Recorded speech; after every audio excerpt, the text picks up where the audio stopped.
Over 30 Sega Genesis games that never came out. Well, there are prototypes, they were in production, they just were never released. And in this video, taking a look at all of them. How are you feeling? You got John Riggs here. I'm a huge fan of the Sega Genesis. I've already done a video like this, both for NES and Super Nintendo. So let's check out the Genesis games. And these videos are free to watch, which is nice. However, if you'd like to support the channel, I sell these hats. I make my own video games like Choo Choo Mimic for the NES. I also do have a new game for the Sega Genesis coming out soon. I wrote a book about the breakfast cereals of the 80s and 90s. And I make nostalgic air fresheners like this one that smells like a 1980s arcade. This one smells like your old high school cafeteria. This one smells like cherry pie and coffee. And even this one that smells like your grandma's purse. Yeah, it's like her favorite perfume and mint gum and like leather. Maybe it's pleather. I'll link to those and so much more in my shop in the description below. The first game on the Sega Genesis prototype list would have been amazing. First of all, the Sega logo. Oh, come on now. Akira? We could have had an Akira game on the Sega Genesis. Man, listen, so many different styles of gameplay on this. Now, this is very early footage. Like, the game is not even close to being released. And you'll see that a lot with some of the games on this list where, like, the games are basically done. And then there's a few times where it's like, okay, it was definitely in production and, you know, the game is highly unfinished. And this is one of those games that has a little element of you can see what's trying to go on, but not even close to being done. But still enough that you can see what's kind of happening here. With the different styles of gameplay and the different things you can do, this would have been a great, great game. It just would have been fun. I would have really loved to have seen this. And Akira was like, you know, one of the top anime for the time that came out in the United States. In my full otakudom of the mid to late 90s, like most video stores had like a small shelf. It was just like special interest or something. And there'd usually be a small shelf, and Akira was one of the more popular ones for sure. Just cool to see what we could have had. It's unfortunate we didn't. This game's called Baby Boom. That's another game that deals with babies, and this thing's kind of creepy, but okay. And you play this like Robot Claw or something, like you're in a factory or warehouse or some kind of facility anyway, and you have to, there's different tasks to do with the babies in each stage. Fun puzzle game. I could have seen that. I mean, this could have been any other type of thing. It didn't have to include babies, but it included babies, so why not? Pretty interesting to see on this one, but yeah. I get it. Here's Baby's Day Out, based on the movie of the time, too. And you don't really play as the baby, you play as kind of like a fairy godmother of sorts, where you have to do things to help the baby get through to through the path here. So not quite like a Lemmings, but you know what I mean. Well, kind of like the Mario Donkey Kong Game Boy Advance type games. We had a few of those, right? Yeah, this one may be a little bit more closer to something like that, where the baby's always moving, but you just have to help it get to the end. Barbie Vacation Adventure, why did we never get this? Well, Barbie was still a thing, and this also was on the prototype list for Super Nintendo as well. This is your Barbie, and you go to the different places, you can do different activities and stuff. This is back when Barbie was still like a Barbieable thing and not self-aware like we had like with the Barbie movie recently or anything like that. So, alright. Beast Ball! This would have been cool. I would have liked to have seen Beast Ball. Spectrum Holobyte, what? Cool. Yeah, it's, you know, it's Beast Ball. And this is one of the things I really did like about Sega Genesis sports games, was they had an element to it that even if you didn't care for sports games, they were still fun to play. You know, like a Mutant League Hockey, a Mutant League Football. Something like this, I would have had a lot of fun with. I would have had a lot of fun with back then. I mean, I can have a lot of fun with it now, too, because these are all ROMs that I found on the internet, so there's no problem there. However, Beast Ball would have been a lot of fun, even back in the day with my friends. Sorry, did I say friends? I meant friend. Oh. Anyway. Beyond Zero Tolerance. Now, we had Zero Tolerance, which was kind of a groundbreaking game for what you could do on a Sega Genesis. Now this is beyond Zero Tolerance. Still kind of a, you know, maze exploration, you know, that Doom style, that Wolfenstein style. Still early development. Cool to see what they could have done. Bill's Tomato Game. It's like Untitled Goose Game. It's Bill's Tomato Game. Interesting. I'm not exactly sure what they were going for with a thing like this, but you're working your way into these rooms, which take a bit, and then from here, you're trying to get to the level, at the end of the level, and that's how you beat each stage, and different stages have different deals where you have to like put something down or help them out along the way. I like puzzle games like this. I like them to an extent until they're like impossible. It's like, why would you even do that? But of all games, Bill's Puzzle Game, or sorry, Bill's Tomato Game, would have been fun. This would have been a fun rental. Combat Aces from Chuck Peavy. What's interesting with this one is when I tried to load it up, it's asking to use the teleplay feature, which wasn't quite a thing yet, or at all. So I would have seen my screen, and then my friend across town, or across the country, or whatever, would have, you know, played using their screen. 2 players simultaneous, but on our own screens. Interesting. Technology, I'm telling you. No, it's funny, Congo, the prototype, starts out with the game over screen. I think that was just a placeholder until they got another logo in there. But this is Congo, the video game. This was one of those, I swore this came out, but I guess it didn't. And based on a very popular movie. For some reason, I remember Congo the movie being like really popular. Like more popular than it should have been.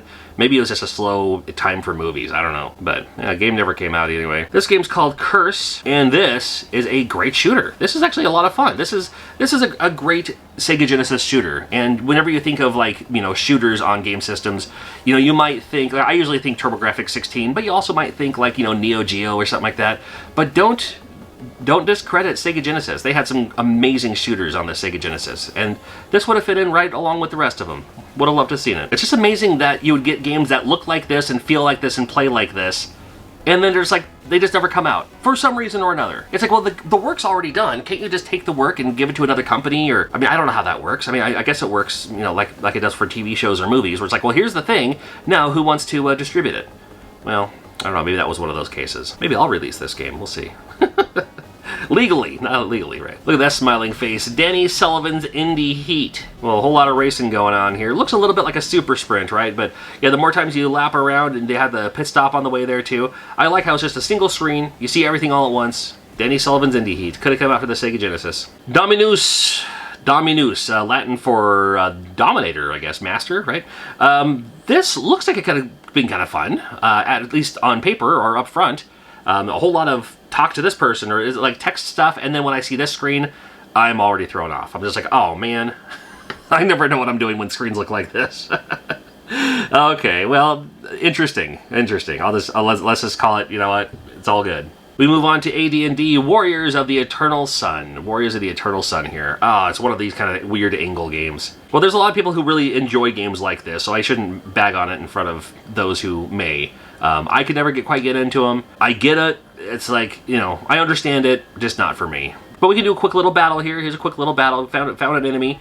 Guess we'll choose to fight it, and then you just kind of, you know, manipulate your guys to kill the enemies. All right. Dynablaze could have been an interesting one. I could have seen Dynablaze as a Saturday morning cartoon, as a breakfast cereal, and now it's like dinosaur, rollerblade, hockey, something. You know, it could have been a thing. It could have been a thing that could have taken off. Who knows? But here we are. Fido Dido. All right, we can do. I remember Fido Dido being a popularish thing in the mid-90s. It was like early to mid-90s. How about that? Little pencil sketch cartoon, little animated stick figure kind of thing. And they turned it into a video game, because why wouldn't they? They turned everything into a video game back then. And we could have had a Fido Dido game. Right, Flashpoint. This game has a brilliant idea that I don't think I've seen done yet. Maybe there is a game out there. If there is, let me know in the comments. But Flashpoint, check it.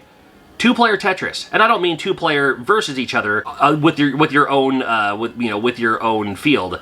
This is 2-player. You can play Tetris at the same time on the same area, which I thought was a brilliant idea. Like, you're trying to battle each other for lines missing and stuff like that. There's another kind of weird feature in this too, which again can be fun. But man, what a great idea! I would like to steal this idea for a future game. We'll see. I think it's great. Frog Dude! Yeah, if any game screamed early 90s Sega Genesis game, a title like Frog Dude could have been pretty high on the list here. Looks like a European style game here. Ooh, that's creepy. Let's have a look. Alright, so you play as a dude who can turn into a frog. There you go. Well, the different characters have the different abilities. One person can jump higher. Guess which one out of the human or the frog can jump higher, right? But it's one of those kind of games where you have to like switch back and forth from the frog to the dude to get through the levels here. This would have been fun. This would have been a fun rental. Would have seen this right next to James Pond 2 or something. Fun Car Rally is pretty generic name, but I don't know how fun it is. I suck at racing games like this.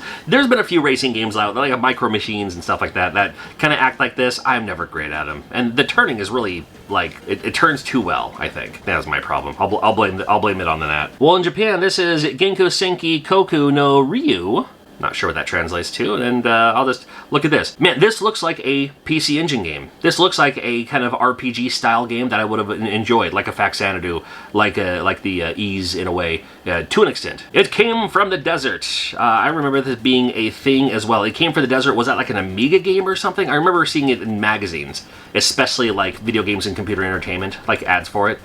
But they had a Genesis game, apparently, slated to come out, and never came out. The Itchy and Scratchy game, this is one of those situations where, man, I thought this game came out, but maybe not on the Sega Genesis. But along the lines with the famous Itchy and Scratchy from The Simpsons show, could have had a game on it. Could have been fun. Oh, it's Jesse Ventura. Let's do it. Jesse, the Body of Ventura, Wrestling Superstars from DreamWorks and Human Creative Group. This is from Human. You know what that means. Well, we got our characters we can choose from, and there's going to be the reasonable facsimile there of popular wrestlers from Japan. You can see not Jushin Liger. You can see totally not Hogan or Vader or Stan Hansen or Bam Bam Bigelow. It's Fire Pro. It's a Fire Pro game, but with Jesse Ventura's endorsement on it. Look up Jesse Ventura Genesis WWE interview, or wherever you have to search for it on YouTube.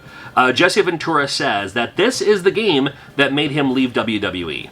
Or WWF at the time. Because Vince McMahon was like, oh, you can't have a license, you can't have a likeness or whatever on a thing. And Jesse Ventura's like, I am my own license, I am my own likeness, I can do whatever I want with it, it's mine, you don't own me. And that turned into a dispute. So the game never came out, unfortunately, then Jesse Ventura left anyway. And I would have loved to have seen this because this is one of my favorite style of wrestling games. I love the Fire Pro games, all of them. This one, archaic for the time, but this was the best wrestling game we would have ever had back then, again, once you know how to play it. It's not a button masher. You have to lock up, and as soon as you lock up, that's when you hit your button. Would have been amazing. And cool to see what they could have done. Cool to see what they could have done. Taito, huh? Lufia? What? Lufia and the Fortress of Doom for the Sega Genesis could have been a thing. We could have had Lufia for the Sega Genesis. Well, we didn't. And very early in development. And that's about all you get. Alright. Oh, I do like FCI. Got a Might and Magic game, Might and Magic Isles of Terra, okay? Now, the Might and Magic games I could never quite get into, but still cool to see. I like the idea that you had, like, the first-person perspective of what's going on, and then you can kind of go from there. So, I mean, some people know maps better through that first-person perspective, other than just, like, looking at an overhead thing. Would have been alright. Oh, boy, what do we got? Uh-oh. Ooh, hey, wait a minute now. Hey, Ninja Gaiden, what? Could have had a Ninja Gaiden game for the Sega Genesis. Well, this is not your NES version. This is more closely related to your arcade version, which was a side-scrolling beat-em-up.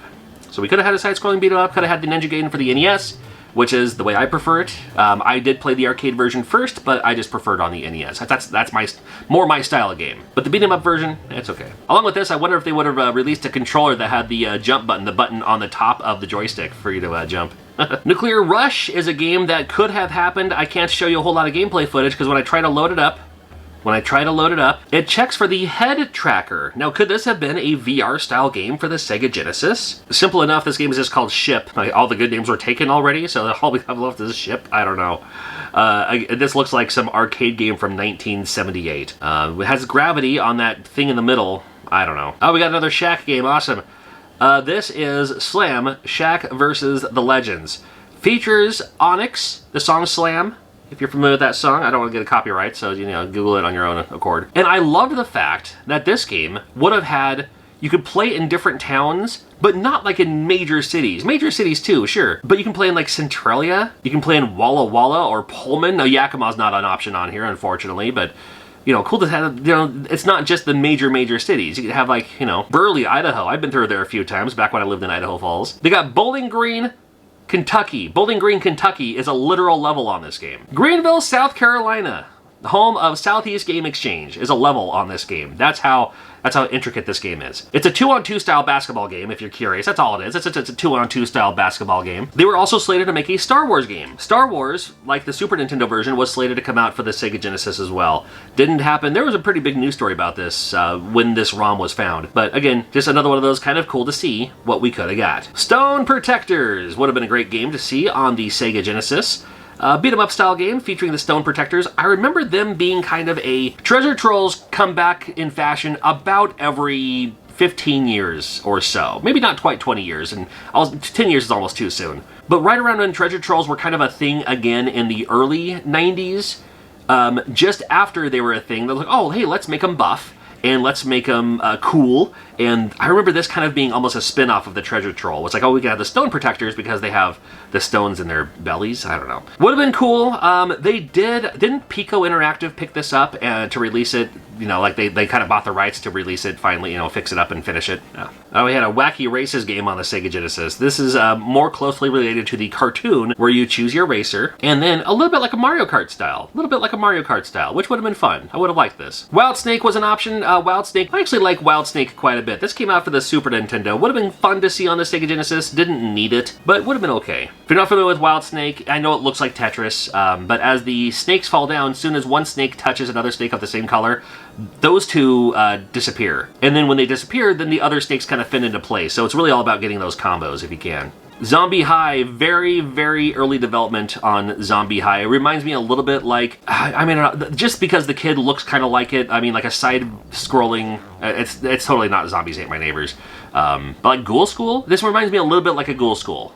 But here we go, Zombie High, just early development, never came out.